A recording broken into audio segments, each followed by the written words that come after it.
Hello बच्चों, कैसे हो आप सभी।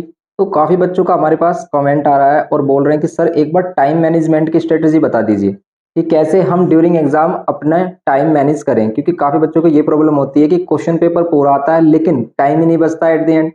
तो हमें क्या किस तरीके से करना चाहिए, किस क्वेश्चन को किस तरीके से क्या टाइम देना चाहिए, कितना टाइम किस क्वेश्चन में हमें देना चाहिए कि जिससे कि हम अपना प्रॉपर पेपर कंप्लीट कर सकें ड्यूरिंग टाइम। तो सबसे बेस्ट स्ट्रेटजी ये है मेरे अकॉर्डिंग कि आपको सेक्शन बी से स्टार्ट करना चाहिए। क्यों? क्योंकि सेक्शन ए जब हम अटेम्प्ट करते हैं ना, तो सबसे पहले हमें देखने को मिलते हैं एमसीक्यूज। और एमसीक्यूज में क्या होता है कि अगर हम एमसीक्यूज कर रहे हैं, मोस्टली एमसीक्यूज क्या होते हैं कि देखते ही हमें पता चल जाता है कि आंसर क्या है। लेकिन अगर किसी भी क्वेश्चन पर हम अटकते हैं, किसी भी क्वेश्चन पर हम रुक जाते हैं, तो हम उसी में दिमाग लगाने लगते हैं कि भाई पहले मैं यही करूंगा तभी मैं आगे बढ़ूंगा। क्योंकि जिस बच्चे को पूरा पेपर आता है ना, उसका एक ईगो भी होता है कि भाई क्या मुझे ये क्वेश्चन करना है तभी आगे चलना है। और इसी के वजह से काफी बच्चे ना अपना पेपर छोड़ देते हैं, अपने लॉन्ग क्वेश्चन जो आते हैं जिसमें वो अचीव कर सकते थे उस एक नंबर की वजह से वो क्वेश्चन पेपर छोड़ देते हैं। तो आप डिस्ट्रैक्ट ना हो ड्यूरिंग एग्जाम, तो इसलिए सबसे पहले आपको सेक्शन बी अटेम्प्ट करना है। और सेक्शन बी में भाई 7 क्वेश्चन होते हैं और उसमें से एनी 4 हमें अटेम्प्ट करने होते हैं। तो सबसे पहले बेस्ट 4 अपने अकॉर्डिंग बेस्ट 4 देखने हैं आपको, जिसके आपको मैक्सिमम पार्ट्स आते हों वही अटेम्प्ट करने हैं। अगर आपने 5 क्वेश्चन अटेम्प्ट किए तो भाई फर्स्ट 4 के ही आपको मार्क्स मिलेंगे, इसलिए 5 या 6 क्वेश्चन अटेम्प्ट ना करें, बस आप बेस्ट 4 ही अटेम्प्ट करें। क्योंकि अगर आप 5 या 6 क्वेश्चन अटेम्प्ट करते हैं तो उसमें आप अपना टाइम ही वेस्ट करोगे। तो सबसे पहले आपको सेक्शन बी ही लिखना है एग्जाम में।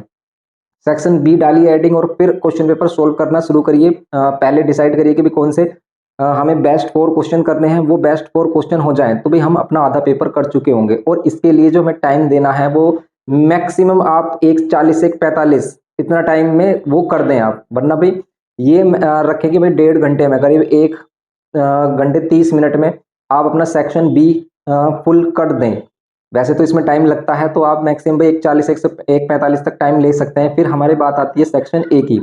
फिर सेक्शन ए को भी आपको कैसे अटेम्प्ट करना है कि पहले एमसीक्यू नहीं करने हैं, एमसीक्यूज को पढ़ना ही नहीं है। एमसीक्यूज के लिए सेक्शन ए डाल लें और एमसीक्यूज के लिए क्या छोड़ दें आप, स्पेस छोड़ दें, नंबरिंग डाल के स्पेस छोड़ दें। क्योंकि हमें तो वहां पर सिर्फ आंसर लिखना होता है, सॉल्यूशन बताना नहीं होता, तो वो स्पेस छोड़ सकते हैं, उनको बाद में सोल्व कर सकते हैं। और उसमें भी जो हमारा कंपलसरी पार्ट है 25 मार्क्स का, क्योंकि 15 मार्क्स के एमसीक्यूज है और 25 कंपलसरी मार्क्स है। तो आप 25 वाले क्वेश्चन करें जो कंपलसरी हैं। इस तरीके से टाइम मैनेज करें। या फिर आप ऐसा भी कर सकते हैं कि भाई अगर आप सेक्शन ए से स्टार्ट करना चाहते हैं तो एमसीक्यूज पढ़े ही ना, ठीक है।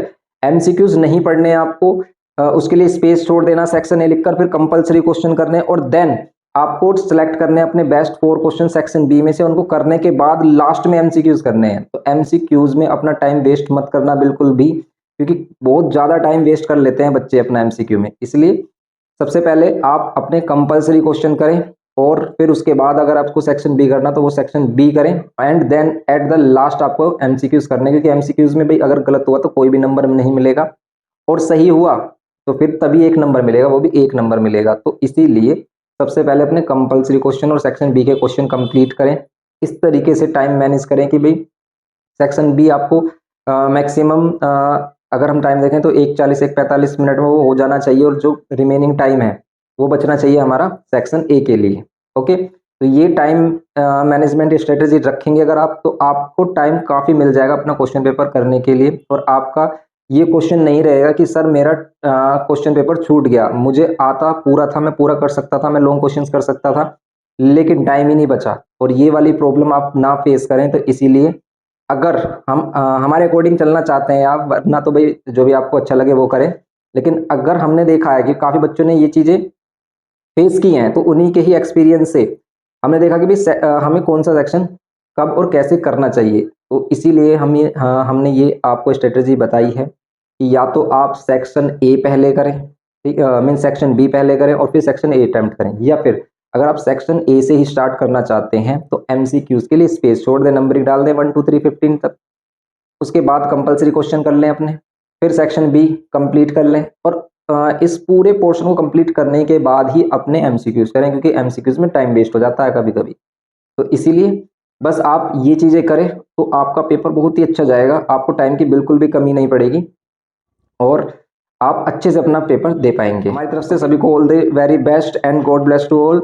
सभी अपना पेपर अच्छे से करके आए, मैक्सिमम स्कोर करें, फुल मार्क्स स्कोर करें, यही हमारी तरफ से आपके लिए विशेष है। Thanks for watching.